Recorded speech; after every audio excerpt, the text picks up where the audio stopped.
Hey Dinky Dana, this is Rusty, and today I'm doing a response video to your Christmas giveaway.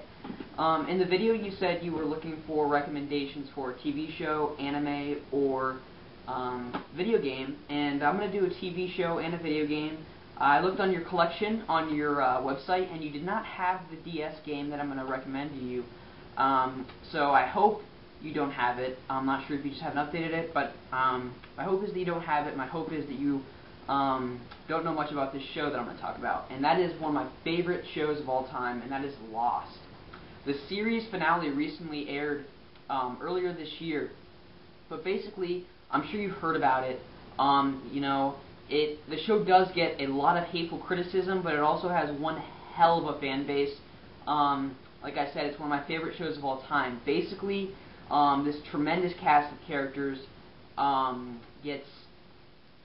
they're in Australia, and they're on a flight to LA, or vice versa, I forget, and their plane crashes on this island, and all this crazy stuff happens, and you're constantly trying to figure out what is going on, why are these people here, and the kind of question raises, these people are here for a reason. And it takes 6 seasons to find out why the hell they're there, but trust me, it is worth the 6 seasons. This second and third season, is kind of boring, but it's a very informative, and a lot of the information you kind of need to know for the things that happen later in the season. So I do recommend that if you can get this on Netflix or rent it, or even if you're willing to bust out the cash to buy the whole series, I strongly recommend it. You will not be disappointed. This show is fantastic. It's from the makers of Alias, and like I said, the cast of characters in this game is... what the hell am I talking about? The cast of characters in the show is awesome, and just a lot of likable characters, and just kind of how they interact with each other. Some of them are really funny, some of them are really kind of stuck up, some of them are just, whatever. There's just a very great variety of characters. They're really likable, and some of them you love to hate, but, it all works out. So, if you haven't seen much of Lost, or maybe you have and just are interested in maybe getting into it a little bit more, I strongly recommend you try and check this out if you can. It's a great show. I haven't missed one episode, and you can't either. You can't just skip around and watch an episode here or there. It's not like The Simpsons, when 21 seasons later, they're kind of like the same age. That's not kind of how this show works. You need to see every episode, but it's worth it. So if you can, trust me, check it out. It's a great show. The game that I'm going to recommend to you is Castlevania: The Portrait of Ruin. This game is fantastic. It's the only Castlevania game that I own on the Nintendo DS. I saw that you had Dawn of Sorrow on your collection, but this game is incredible. It kind of strays away from the typical Castlevania game in that you actually control 2 characters, a boy and a girl.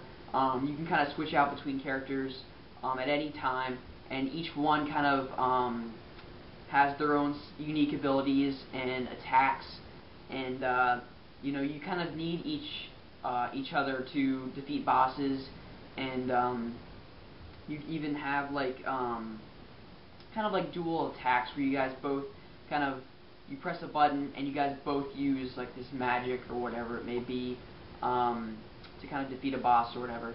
But it has great platforming elements. Basically, it's a typical Castlevania game. You're out to kill the evil vampire in the castle, and you go into these different giant portraits, into these different worlds. You go into like the desert, and just all kinds of really great environments.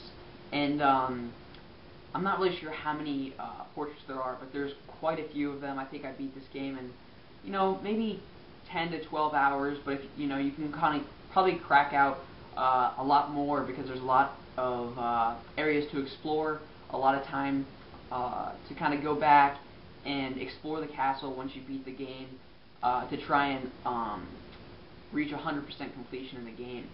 But it's fantastic. I really can't say any bad things about the game, to be honest.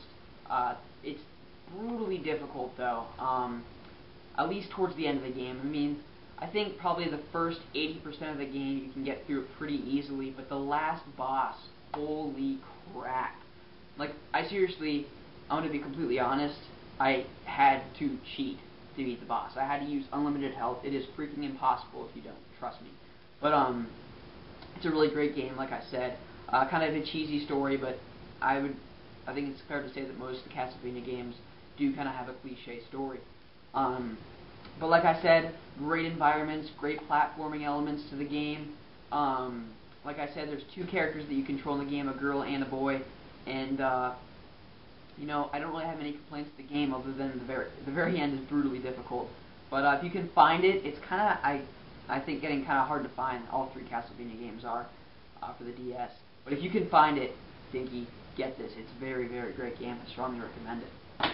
So those are my two recommendations: Lost and Castlevania and the Portrait of Ruin. So if you're interested in either of those, man, I definitely recommend you get into them because they are Castlevania's a great game and Lost is a fantastic show. Both of them will eat up several hours of your time. Thanks for watching, Dinky, and this is an incredible contest that you have going here. I'm just thankful that I can be a part of it. And you take care, and thanks for watching, and keep up the great work with your channel, man. Take care.